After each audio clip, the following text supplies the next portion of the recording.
Welcome back, everybody. Today I'm going to teach you how to change a product ID in WooCommerce. While you can't manually assign a custom product ID, there's a clever workaround that lets you generate a new ID while keeping all your product details intact.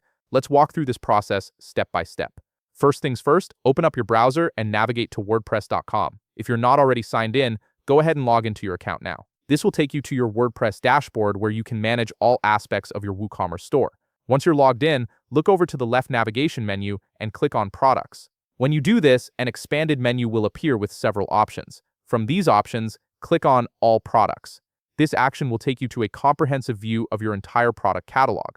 Now you'll see a complete list of all the products currently listed in your WooCommerce store. Here's something important you need to understand before we proceed. WooCommerce doesn't allow you to directly customize or assign product IDs manually. The system automatically generates these IDs, and there's no built-in feature to edit them directly. However, there's still a way to change a product ID, and I'm going to show you exactly how to do it. The method we'll use is actually quite straightforward. To change a product ID, you need to duplicate the existing product whose ID you want to change. When you duplicate a product, WooCommerce creates an exact copy with all the same details, information, descriptions, images, pricing, and settings, but it assigns a brand new product ID to this duplicate. This is the key to changing your product ID while preserving everything else about your listing. To keep things organized and avoid confusion, here's what I recommend. After you've created the duplicate with the new product ID, go ahead and delete the original product. This way, you'll retain the product with the fresh ID without having duplicate listings cluttering up your store.